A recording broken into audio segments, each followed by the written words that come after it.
girls, and welcome back to Bloom Her. If you're new here, my name is Emma, and today I wanted to talk about something that I think a lot of us experience as we grow, and it's that realizing that not every friendship, relationship, or connection is meant to come with you in every version of your life, because we grow as humans and life goes on.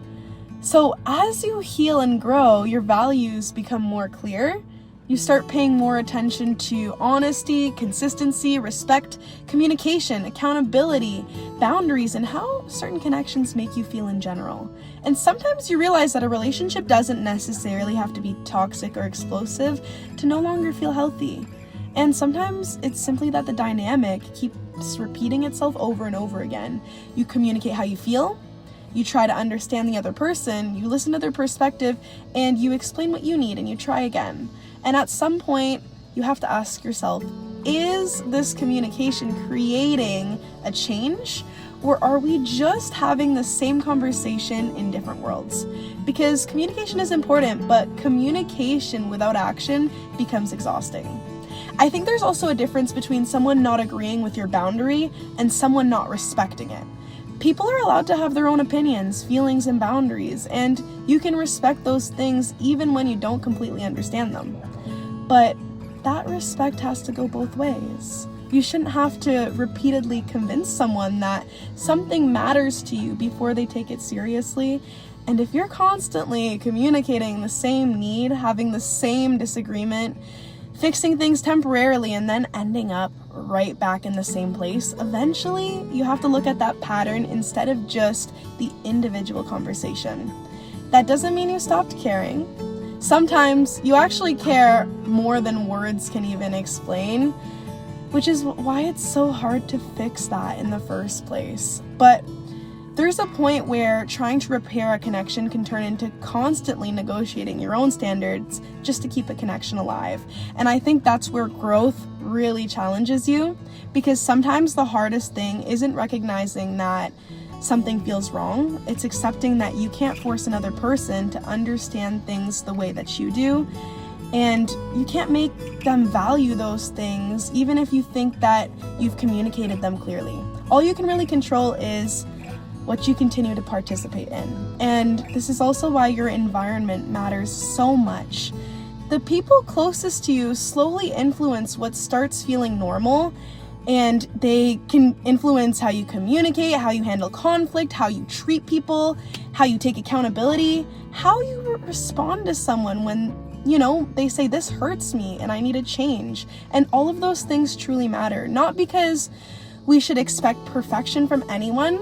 We're all going to mess up. We're all going to misunderstand each other sometimes. And what matters is what happens afterwards. Can you talk about it?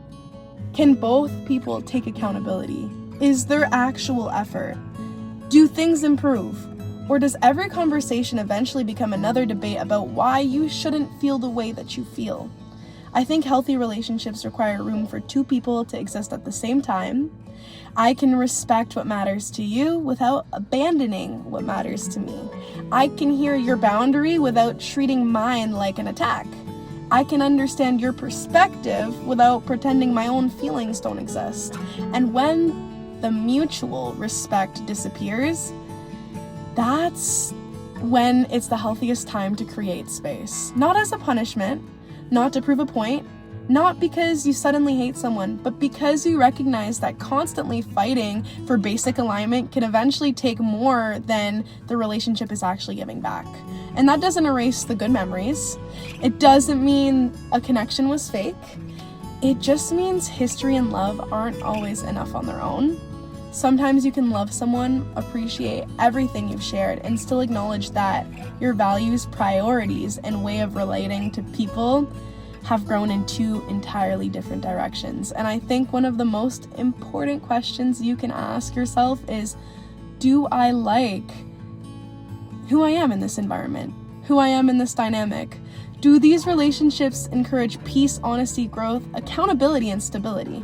Or am I constantly questioning myself, explaining myself, compromising on things that matter to me, and never really getting anywhere with our communication? Sometimes growth is recognizing patterns. Sometimes it's expecting and too much, or having communicated a little bit too much as well.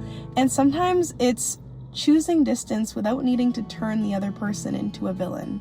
Your environment doesn't determine everything about who you become, but it absolutely influences you. So choose people who make honesty feel normal. Choose people who communicate when things get uncomfortable. Choose people who respect your boundaries even when they're different from their own. Choose relationships where both people are willing to grow instead of constantly proving who is right. And most importantly, choose connections that are compatible with the future you're trying to create.